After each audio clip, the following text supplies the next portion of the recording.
Hoy vamos a meternos de lleno en uno de los descubrimientos arqueológicos, más importantes de la historia.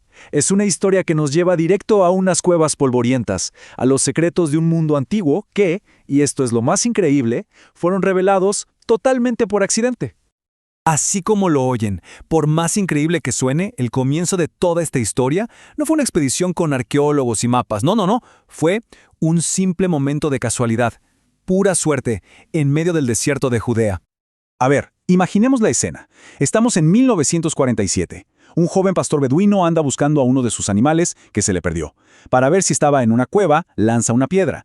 Y de repente escucha un sonido que no esperaba para nada. ¡Crash! Algo se rompió. Lo que encontró adentro, eso iba a cambiar para siempre nuestra forma de entender la historia antigua.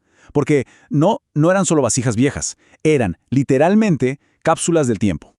Y es que lo que empezó con esa simple piedra se convirtió en el hallazgo de una colección gigantesca. Miren, entre 1947 y 1956 se terminaron encontrando 972 manuscritos, 972, repartidos en 11 cuevas distintas. Era una biblioteca entera que había estado oculta por casi 2000 años. Pero, ¿qué son exactamente estos rollos del Mar Muerto? Pues no son solo textos viejos y ya. Son una ventana directa a un periodo clave en la historia.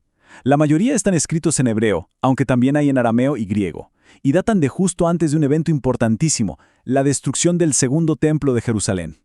Y lo increíble es la diversidad de esta biblioteca. A ver, ¿qué había dentro? Por un lado, fragmentos de casi todos los libros de la Biblia hebrea, pero muchísimo más antiguos que cualquier copia que se conocía hasta ese momento. Por otro lado, había textos que, por alguna razón, quedaron fuera del canon oficial, los llamados apócrifos. Y quizás lo más fascinante de todo estaban los escritos propios de la comunidad que los escondió, sus reglas, sus creencias, su día a día. Y entre todos estos hallazgos hay un par que son espectaculares. Por ejemplo, encontraron un rollo completo del libro de Isaías, y lo alucinante es que es prácticamente idéntico a las versiones que usamos hoy, pero 1000 años más antiguo. Y luego está el misterioso rollo de cobre. Este es diferente, no es un texto religioso, es un mapa del tesoro. Así como suena. Describe docenas de lugares donde supuestamente hay escondidos tesoros de oro y plata. Claro, todo esto nos lleva a la pregunta del millón, ¿no? Si esto era una biblioteca, ¿quiénes eran los bibliotecarios? O sea, ¿quiénes eran estas personas que dedicaron su vida a escribir, copiar y cuidar todos estos textos? Las ruinas, que están muy cerca de las cuevas, en un lugar llamado Qumran, nos dicen que ahí vivía una comunidad. El tema es, ¿quiénes eran? Su identidad ha sido un misterio y motivo de un debate intensísimo. Bueno, la teoría que tiene más fuerza, la que la mayoría de los expertos apoya, es que los rollos eran la biblioteca de una secta judía conocida como los esenios. Era un grupo bastante particular que, según autores de la época, decidió apartarse de la sociedad y vivir una vida muy estricta y devota en pleno desierto. Y esto es clave para entenderlos, porque eran muy distintos al resto. Ojo, no eran simplemente otra corriente del judaísmo de la época. Tenían creencias que los separaban por completo de los grupos dominantes como los fariseos o los saduceos. Por ejemplo, usaban un calendario solar, no el lunar como todos los demás. Rechazaban la riqueza, el materialismo e incluso prohibían la venganza personal. O sea, tenían una visión del mundo muy particular.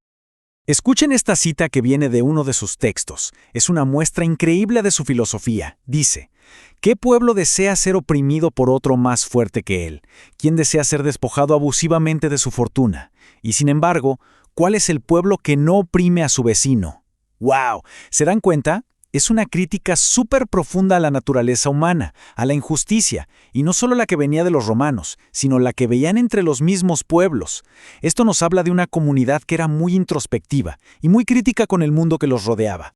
Y aquí es donde la historia se pone todavía más interesante. Porque, claro, estos textos fueron escritos antes y durante la vida de Jesús. Eso significa que nos dan una perspectiva única, casi como una foto, del mundo en el que nació y se desarrolló el cristianismo primitivo. Ahora, es súper importante aclarar algo desde el principio. Los rollos no mencionan a Jesús, ni a sus seguidores. Cero. La conexión no es directa, es mucho más sutil, y por eso mismo quizá más profunda. La clave está en el contexto, en las ideas y el lenguaje que ya existían en esa época. Y miren esta tabla, lo ilustra perfecto. Conceptos que son fundamentales en el Nuevo Testamento resulta que ya estaban presentes en los textos de Qumran. Ideas como la nueva alianza, la lucha entre los hijos de la luz y los hijos de las tinieblas, e incluso rituales como una comida sagrada con pan y vino. Todo eso ya formaba parte del mundo de esta comunidad. Entonces, para que quede claro, los rollos no son textos cristianos, pero sí son el escenario, el caldo de cultivo judío del cual emergió el cristianismo. Pero la historia de los rollos no se quedó enterrada en esas cuevas. Para nada. Su viaje en nuestra era, en la era moderna, es casi tan fascinante como su descubrimiento original. Desde aquel hallazgo en 1947, la historia ha seguido avanzando. Pensemos en esto. En 2011, un proyecto gigante digitalizó los rollos haciéndolos accesibles para todo el mundo. Increíble. Luego, en 2017, se encontró una cueva número 12, aunque ya la habían saqueado.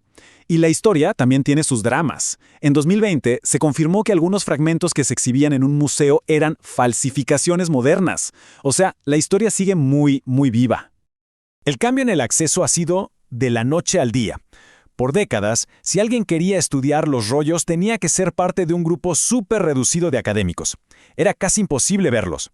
Pero gracias a la tecnología, lo que antes era el dominio de unos pocos, ahora está literalmente a un clic de distancia. Cualquiera, desde cualquier parte del mundo, puede explorarlos en línea. Y sobre el tema de las falsificaciones, es importante dejar algo bien claro. Sí, fue un escándalo y una llamada de atención para tener más cuidado. Pero esto no pone en duda para nada la autenticidad de los miles y miles de fragmentos reales que están bien cuidados en colecciones de museos serios, como el Museo de Israel en Jerusalén. Entonces, resumiendo, ¿por qué nos siguen importando tanto estos rollos? Bueno, porque son mucho más que papeles viejos. Son un puente directo a un momento clave de la historia. Nos dan las copias más antiguas que tenemos de la Biblia hebrea, nos muestran una foto increíble de la diversidad del judaísmo en esa época, nos dan el contexto que necesitamos para entender de dónde surgió el cristianismo, y nos recuerdan que la historia, nuestra historia, todavía se está descubriendo. Y todo esto nos deja con una pregunta flotando en el aire, ¿no? El hecho de que se haya encontrado una cueva número 12, aunque estuviera vacía, nos demuestra que la historia no es algo fijo, no está terminada.